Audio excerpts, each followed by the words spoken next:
hoje, consegui hoje organizar todo o Meet. Caso a aula caia, eu vou dividir o vídeo em duas partes no YouTube, tá? Mas com certeza hoje a gente vai conseguir gravar e vai ser tudo tranquilo, tá? Desculpa pelos transtornos de ontem. Mas hoje a gente vai ver a teoria burocrática, tá? É uma teoria que ela nasce depois das outras, né? A gente tá seguindo uma sequência. E ela, né, vocês viram, eu vou disponibilizar para vocês os slides aqui, vocês vão acompanhar comigo, tá? Então, hoje vai dar pra eu fazer a interação remota, né, dos slides e da minha imagem com vocês. Vocês conseguem ver tranquilamente os slides? Tá certo?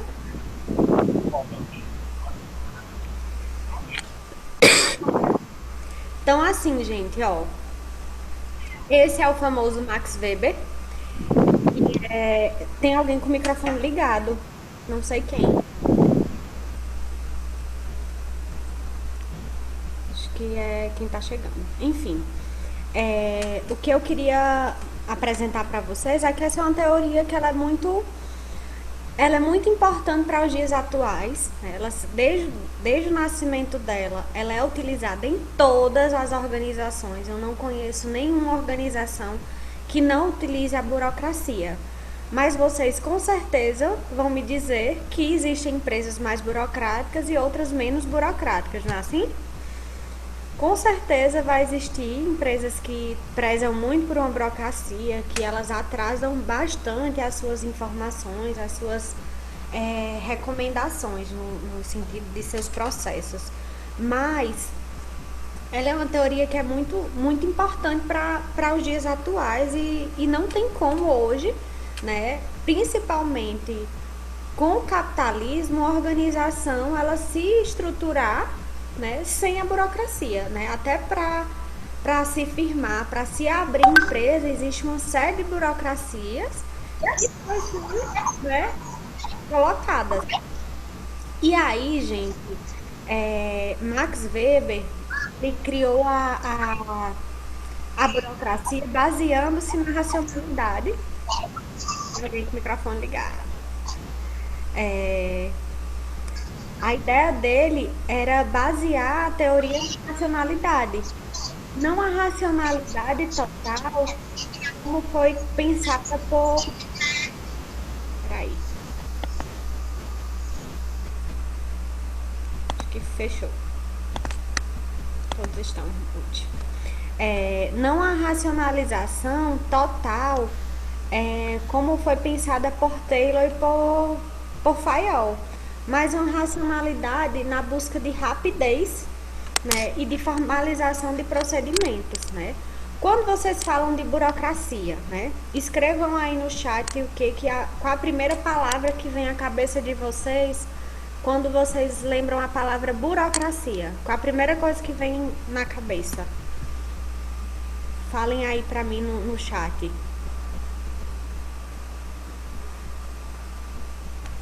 Complicação, lentidão. O que mais?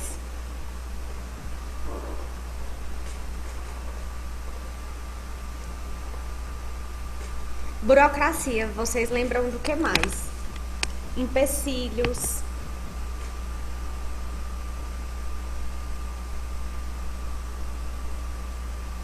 Complicação, lentidão, empecilho, dificuldade. Porque tudo a gente diz, ai, que burocracia para resolver isso. É algo que é muito trabalhoso. Veja como ela foi uma teoria que foi extremamente, né, invertida. Porque ela foi criada para agilizar os procedimentos. Mas quando a gente escuta a palavra burocracia, a gente tende a levar para um lado que é dificultoso, trabalhoso, que é cheio de complicação, que tem lentidão, que é cheio de empecilhos para se conquistar algo. Mas a burocracia, ela surgiu pelo contrário, foi para, gente, pensar numa racionalização e formalização, né, das tarefas. E aí, né, a ideia da teoria, não tá passando nos slides, não? Foi pensada por quê? Porque existia uma gama de empresas, empresas mais complexas, com um número de pessoas enorme, e ele dizia que existia uma fragilidade, uma parcialidade enorme na teoria clássica e na teoria das relações humanas, porque eles não definiam de forma escrita os papéis, né, de cada um, a responsabilidade, as tarefas, era muito no dito. Faça assim, faça assado, seja dessa forma, não seja dessa. E aí fez com que isso desse às organizações naquela época uma maior fragilidade. Quando Weber cria a ideia da burocratização, né, da formalização dos papéis organizacionais, ele cria normas e regras que as pessoas precisavam cumprir, e estava escrito. E aí, gente, essa é uma teoria que ela vai muito basear na parte da comprovação, naquilo que eu li, que eu comprovei, e que eu só pertenço àquela organização quando eu aceito as regras. Tá? Eu nunca vou participar de uma organização, né, sem concordar com as normas e regras que estão lá ditas naquela empresa. Né? E isso vem muito, gente, nos comunicados, em regimentos internos que existem nas empresas. Então, ele dizia que a teoria clássica ela era muito formal, né? Mas ela não conseguia trazer uma parte escrita, um conteúdo de fato que trouxesse para os funcionários uma certeza e uma clareza daquilo que a organização queria. Então ele criou as normas, as regras. Hoje, se vocês forem para uma empresa, vocês assinam um contrato. E esse contrato diz os nossos deveres e os nossos direitos. E foi isso que Weber, né, quis fazer com a teoria, né? Justamente por esse crescimento e pela complexidade das organizações. Para vocês terem uma ideia, hoje de manhã eu estava conversando com duas meninas, duas psicólogas, a da Grendene e a da Fábio, que eu acho que vocês conheceram ela naquele café mundial passado. Né? Elas contando a experiência delas, elas trouxeram de burocracias e processos diferentes para a mesma situação. Elas vivem a mesma situação na empresa, né? Mas são empresas diferentes que tomaram medidas diferentes e isso aqui que Weber traz, né? Essa formalização das relações de trabalho a partir, né, da compreensão da particularidade de cada empresa, tá certo? Tem dúvidas sobre isso? Posso passar? Qualquer coisa, desliga o microfone aí e participa, tá? E aí, para início de conversa, ele coloca, né, ele diz assim, a gente precisa primeiro compreender que as organizações, elas são organizações que são regidas por lideranças. E existem 3 tipos de liderança, que eles chamam 3 tipos de autoridade, tá? O que são essas autoridades, né? Ele diz que existe a primeira autoridade, que é uma autoridade mais tradicional, né? É a autoridade que é mais comum hoje às organizações familiares, né? Que, ou seja, são organizações que existe uma execução padrão nas tarefas, que há uma transmissão por herança, né? Ou seja, a hierarquia, os donos são passados de filhos para netos e por aí vai, né? E ela tende a ser bastante conservadora, né? É ou não é verdade que aqui em Juazeiro a maioria das organizações estão nesse contexto de autoridade tradicional? Por quê? Porque é uma questão cultural da nossa região. Tem empresas de pequeno porte ou empresas de médio porte, mas que tem um perfil mais tradicionalista. E aí por isso que eu coloquei o exemplo aqui da família real, gente, porque a família real, ninguém discorda do poder deles. É passar de herança para herança, né? E ninguém vai dizer assim, ó, fulano de tal, esse príncipe aqui, que eu esqueci o nome, né? Não tem poder para ser o próximo rei. Por quê? Porque é dito numa hierarquia que é ele que vai assumir o próximo reinado, né? Enfim, percebam que esse tipo de autoridade tradicional ela é muito comum e a gente precisa compreender, né? Porque, querendo ou não, a gente pode entrar daqui a pouco em uma empresa como essa e a gente vai perceber, ó, aqui é uma empresa mais tradicional, ela é uma empresa que tem uma autoridade que é transmitida por herança, que ninguém discute o poder e a competência do dono, porque ele está ali porque o pai mandou ele ficar, porque é uma herança do pai dele, entendeu? Então isso é uma das coisas que podem aparecer. Outro tipo de autoridade é a autoridade carismática, tá? Eles aceitam as ordens por influência da personalidade da liderança. Ou seja, geralmente eu vou para alguma determinada empresa ou eu estou em uma organização, um grupo, isso acontece muito com grupos religiosos, tá? Com organizações religiosas, que eu sigo as ordens por influência da personalidade daquela pessoa, né? Por quê? Porque eu me identifico com as características daquele líder, porque ele tem um carisma, né? E aí eu queria que vocês me citassem, né? Eu coloquei aqui Gandhi e Barack Obama, porque são pessoas bem tradicionais, né? Os tradicionais, bem carismáticas. E eles, de fato, tiveram pessoas que assumiram, né, de fato, a bandeira deles, porque se identificavam, né? E aí eu não quis trazer outras questões políticas, porque aí a gente traria vários nomes, né, da política que são carismáticos, né? E isso é algo que é muito comum. Isso mesmo, Roberto. Kennedy, vocês dois. Lula é um dos exemplos de líder carismático, né?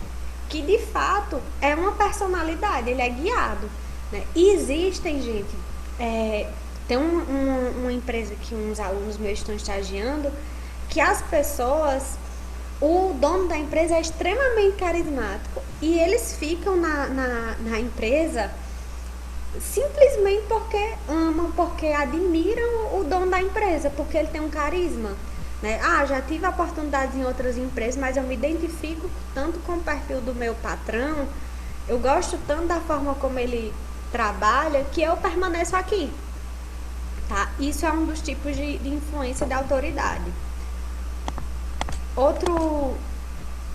A terceiro tipo de autoridade é a autoridade legal, racional ou burocrática, né? Que essa é muito comum hoje. As empresas têm uma tendência a agir, né? Ou pelo menos deveria agir de forma legal, racional e burocrática. Ou seja, as pessoas concordam com as normas e regras legítimas da organização.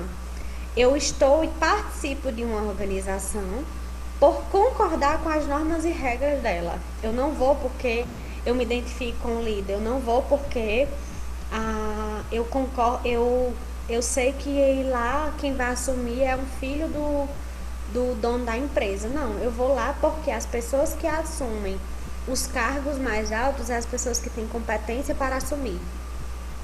A ideia da autoridade, dessa liderança legal, racional e burocrática, é um tipo de autoridade que ela é muito comum hoje no militarismo, né? Porque elas tendem, né? E aí eu faço aspas, porque elas tendem a trabalhar de maneira muito racional e impessoal, né? É uma impessoalidade, e aí eu coloquei a imagem da questão da justiça, né? Eles trabalham muito pela ideia, pelo senso de justiça. E aí, nós, enquanto psicólogos, a gente avalia de várias formas a questão da justiça. Porque daqui a pouco vocês vão ver que essa é uma teoria que trabalha muito por meritocracia, tá? E nós, enquanto psicólogos, né, não sei a posição, o posicionamento de vocês, a ideia de vocês sobre meritocracia, mas a gente tem um outro discurso, ou pelo menos deveríamos ter, enquanto psicólogos, sobre meritocracia. E essa teoria, ela trabalha sobre o pensamento da meritocracia e da impessoalidade. Então, eles trabalham dando direito a todos, só que eles não avaliam, né, o que é esse direito de todos, entendeu? Como é que eu, enquanto enquanto profissional, eu devo me comportar, entendeu? Deixa eu só ver aqui uma mensagem. Sim, eu vou disponibilizar. Eu já tô gravando, tá? Então, assim, é uma teoria que ela tende a ser bastante impessoal, porque ele considera, né, que a gente deve olhar para o sujeito de forma impessoal, que eu não devo considerar que fulano de tal é meu amigo, que fulano de tal não é meu amigo, e considerar que as pessoas têm uma competência por natureza. Então, os bons têm os bons, né, e aí entre aspas, as pessoas melhores, que melhor se adequam a determinadas vagas têm possibilidade de crescimento. E eles não olham para as questões de relações familiares, da história de vida do sujeito. Ele olha para aquele sujeito que chega na empresa e como ele age, entendeu? Então é um tipo de autoridade. Posso passar? É essa a discussão que vai permear. Dúvidas até aqui? Larissa, Sim, eu fiquei com dúvida nessa autoridade carismática, não consegui entender direito. vamos voltar.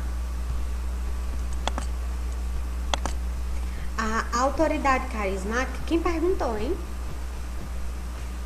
Vitória. Ah, Vitória. Vitória, esse tipo de autoridade carismática é quando eu participo de uma empresa ou de algum grupo ou organização que eu considero que a liderança dessa pessoa, né, eu aceito as ordens da organização porque eu me identifico com a personalidade do meu líder. Né? Eu gosto da forma como ele age, eu compreendo que ele tem uma postura adequada, então eu confio muito no meu líder, então eu tenho uma relação de identificação com ele. E isso facilita com que eu aceite as regras, aceite as normas. Vou dar um exemplo aqui. Geralmente, quando a gente se identifica com o professor, a gente tende, né, a ir para a abordagem do professor, ir para a área de atuação dele, porque a gente se identifica, né, através das influências do comportamento daquele professor, da relação empática, de identificação com ele, do carisma que ele lhe cativou, faz com que você mude de área ou vá para aquela organização pelo carisma dele. Ficou claro isso? Sim, ficou Pronto? claro, agora eu consigo entender. Obrigada. Posso passar? Uma Pode. dúvida, gente? Alguém quer fazer algum comentário? Posso passar? Lá, Diz. me ouvindo? Oi? Tá me ouvindo? Ou Eu queria só fazer uma pergunta. Você já deu teoria clássica? já? Não me lembro. Foi na sala. Foi na sala ainda. Foi na sala. É. Foi uma semana antes da gente sair nessa crise. Ah, Na última terça-feira a gente viu a teoria clássica. Tô enganada, gente? Alguém não lembra disso, mas eu acho que eu dei. Dei. deu. É porque como eu faço como eu também dou aula na manhã, eu tenho certeza que da manhã eu dei também. Eu sei que eu dei esse semestre, eu não lembrava se amanhã ou não. Então vou aí, o foco dessa teoria, gente, vai ser as características dessa burocracia. O que é que caracteriza a burocracia? Tá? A primeira coisa, deixa eu olhar o bate-papo aqui. Ótimo. Quando a gente fala de burocracia, a primeira coisa que vocês precisam entender é que ela tem um caráter legal das normas e regulamentos. Uma organização burocrática, ela sempre vai procurar um meio de formalizar as comunicações. Né? Geralmente essa normalização vem através desses manuais do colaborador. Vocês já ouviram falar? Vocês, quando entraram na Unileão, não sei se vocês lembram, não sei se alguém teve acesso, vocês receberam o manual do aluno. Alguém aqui lembra ou recebeu esse manual do aluno? Pronto. Nesse Sim. manual do aluno Tem dizendo tudo o que vocês podem, o que não podem, como você faz o cálculo de AV1, de AV2, como você faz sua média, tem dizendo tudo. Só que nem sempre a gente se atenta para ler, só se caso ia precisar, mas está lá escrito. No contrato que vocês assinam tem lá dizendo tudo que vocês precisam e que não precisam fazer. Né?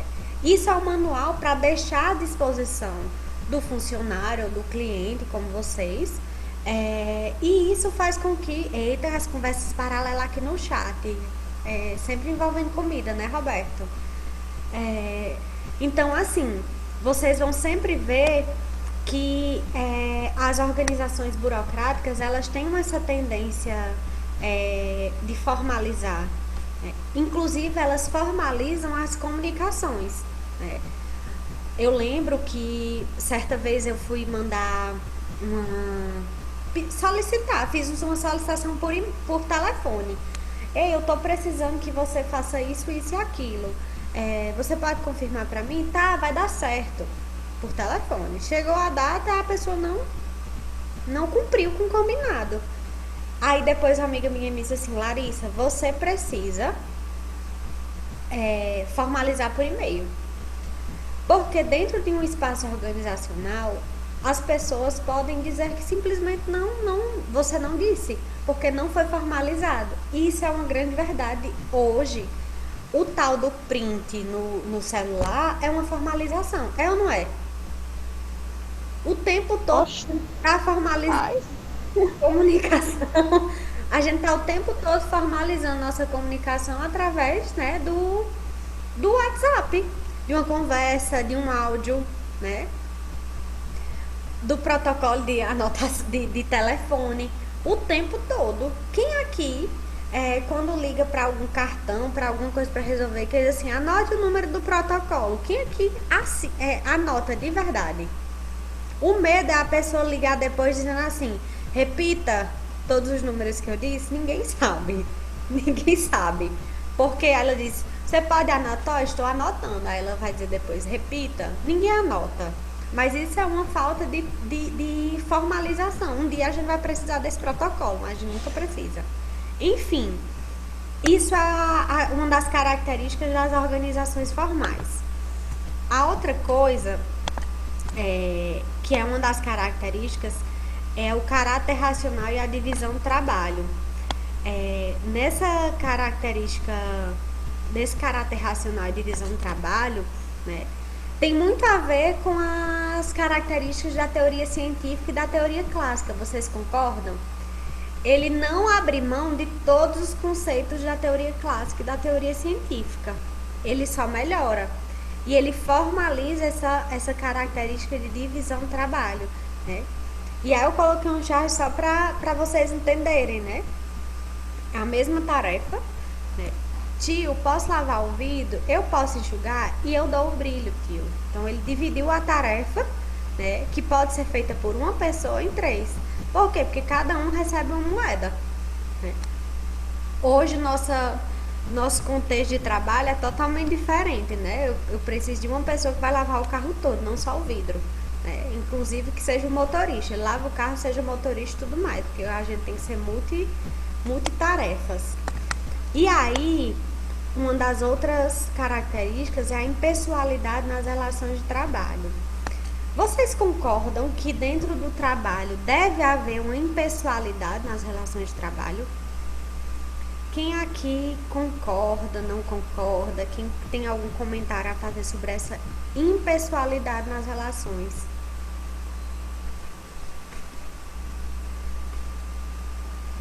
Ninguém quer comentar? Ninguém quer comentar nada. É o primeiro Zoom. Se fosse em sala de aula, vocês já tinham comentado. Real, oficial, né? Existe uma linha muito tênue entre a impessoalidade nas relações de trabalho, tá? Porque ela pode ser boa e ela pode ser ruim, tá? A impessoalidade, ela pode ser boa para que eu possa agir de forma justa, né? Com os funcionários. Eu preciso dar aos funcionários condições para que todos cresçam, oportunidades iguais para que todos se desenvolvam. né? Mas nós, enquanto psicólogos, aí eu volto à minha conversa do início, nós, enquanto psicólogos, a gente precisa dar oportunidade mesmo a todas as pessoas, né? Mas eu preciso olhar cada pessoa em seu lugar, né? Falta só 10 minutos, aí vocês vão me dizendo, eu vou vendo aqui.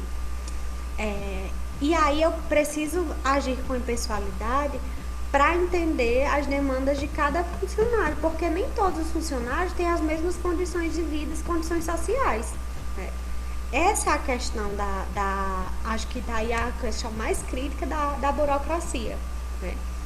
Porque a burocracia, ela trabalha muito com a meritocracia e com o senso de justiça a partir da impessoalidade.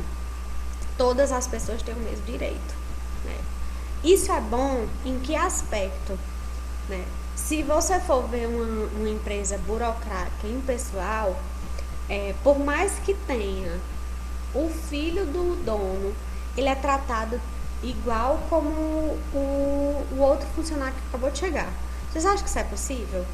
Sendo sincero, uma pessoa que tem um grau de parentesco com o dono, ele é tratado, ele é visto da mesma forma que outra pessoa dentro da empresa? É muito difícil isso acontecer. Sempre vai haver uma cobrança maior sobre ele ou sempre vai ser uma cobrança menor sobre ele. Então, essa impessoalidade, ela é muito subjetiva. Mas eu, enquanto psicóloga, eu preciso olhar para, em geral, a cobrança também é menor, eu também acho. Então, por isso que a gente precisa olhar pessoalmente para as pessoas. Porque se a gente for olhar de forma impessoal, o nosso papel enquanto psicólogo não precisa mesmo. Coloca lá um robô e todo mundo tem as mesmas características, né? Isso, a ideia de poder invisível é justamente essa. Porque você age, né, com um determinado poder, mas dizendo que é por uma questão impessoal. E na verdade não é, tá? Então, isso é uma das coisas que aparece dentro da característica da burocracia, é tratar as pessoas com direitos iguais, mas a gente sabe que isso eu não diria impossível, tá? Mas é muito difícil as pessoas serem tratadas com impessoalidade no contexto de trabalho. Seja qualquer um. Às vezes, gente, dentro de um trabalho que eu não tenho nenhum grau de parentesco com ninguém, mas eu sou mais empática com fulano e tal. Eu olhei pra ela, gostei dela e eu acabo criando uma relação de proteção com essa pessoa. E aí eu viro um padrinho dessa pessoa que tá lá na organização. E aí é o nosso cuidado enquanto psicólogo para que isso minimize os efeitos, mas que para que eu olhe para cada um de forma individual, tá? E aí a outra característica, a ideia de hierarquia e autoridade, segue o mesmo padrão da teoria clássica. Vocês estão lembrados? Para quem perguntou se eu não dei, eu vou explicar, tá? Hierarquia é dizer que dentro de uma empresa vai existir, né, subordinados, superiores e dono. Vai haver uma centralização de poder, como nessa imagem aqui. O poder é dado para esse rapazinho aqui de azul, ó. E os demais vão obedecer. E ele dizia que dentro da organização burocrática existia sim um grau de hierarquia e de autoridade. E precisava existir rotinas e procedimentos padronizados. Vocês lembram quando a gente estava falando de trabalho prescrito e real? Que a gente falava sobre os procedimentos operacionais padrões. Eu acho que comentei isso com vocês, que é o POP. Vocês lembram? Se eu falei sobre isso? POP, procedimento operacional padrão. É um procedimento, gente, que é escrito, é uma ficha técnica, em que, o que é uma ficha técnica? Uma folhinha, que tem lá dizendo, quando você chega na empresa, você pega a chave. Quando você abrir a sala, você liga o computador. Depois de ligar o computador, você abre os e-mails, depois você atende o telefone, depois você faz isso, depois você passa essa informação, depois você passa... É uma ficha dizendo todas as tarefas que o funcionário tem que fazer. Isso geralmente acontece em linhas de produção de fábrica. Tem lá o procedimento operacional padrão para se lavar uma garrafa. Tem um procedimento operacional padrão para colocar costura numa chinela, entendeu? é dizendo como é que cada coisa acontece. E isso foi criado pela organização burocrática. Qual a ideia disso? É fazer com que, a partir daquela ficha técnica, qualquer pessoa possa fazer. Se eu faltar, Natália vai fazer. Se Natália faltar, a Kennedy vai fazer. E por aí vai, tá? Então, isso é uma das atribuições, né, dessas características da burocracia, que é a rotina e procedimentos padronizados do funcionário. Vocês gostam de rotina? Me digam uma grande verdade. Vocês gostam de rotina? Vocês se adequam à rotina? Posso, Bruno? Você quer que eu repita rotinas e procedimentos padronizados? Ou os dois?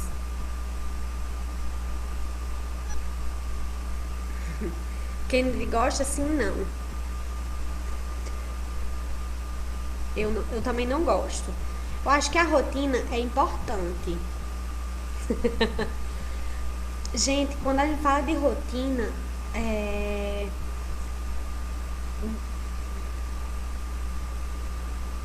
boa, sobre rotina, eu gosto, porém depende. Depende do que, Nara? Não entendi. Porém depende. Peraí, eu vou explicar o porquê do depende. É porque normalmente ter uma rotina me mantém sã. Assim, por exemplo, ir para a faculdade, surtar com a faculdade é uma rotina que me mantém sã. Mas quando fica algo muito repetitivo, aí eu já não consigo mais gostar. Por mais que seja uma rotina, mas tem aquelas coisinhas diferentes do dia, mas tem coisas que a gente faz iguais e aí acabam cansando. Esse é o depende. Esse é o depende. Mas eu gosto por organização mesmo. Entendi. É isso mesmo, a gente cria uma rotina para se organizar, né? Mas o que a gente faz nessa organização é dinâmico e isso faz com que dependa mesmo, agora eu entendi. Então, assim, dentro da organização burocrática, precisava existir uma rotina, as pessoas precisavam cumprir aquelas tarefas, nada poderia sair do lugar, nada poderia sair dos conformes. Tudo precisava agir naquele tipo de procedimento, daquela forma. Como se as pessoas nunca pudessem mudar, como se nada pudesse acontecer para mudar aquele contexto de trabalho, tá? Imagine Weber nesse momento que a gente está vivendo, né? Que ninguém nunca esperava que um vírus fosse afetar de forma tão abrupta o mercado, a sociedade, as pessoas, a saúde e tudo mais. Então, imagine Weber lidando com essa rotina agora. E aí, outra característica é a competência técnica e meritocracia. Eu acho que eu já falei bastante sobre essa meritocracia. Mas ele dizia que dentro do trabalho as pessoas só assumiam cargos se tivessem a competência específica para realizar aquela tarefa. Eu não poderia contratar alguém por coleguismo, por amizade. Eu só posso contratar alguém se, de fato, eu acreditar que ela tem a competência para tal. Então, isso é uma das premissas da teoria burocrática. Contratar as pessoas que têm competência técnica para isso, tá? E que muitas vezes ela eu tive agora um exemplo, mas como essa live vai ser postada no YouTube, eu não posso citar. Mas enfim, existem muitas pessoas que fazem contratações técnicas, mas nem tão técnicas assim, tá? E a outra característica é a especialização da administração, que é separada da propriedade. O que é que Weber acreditava?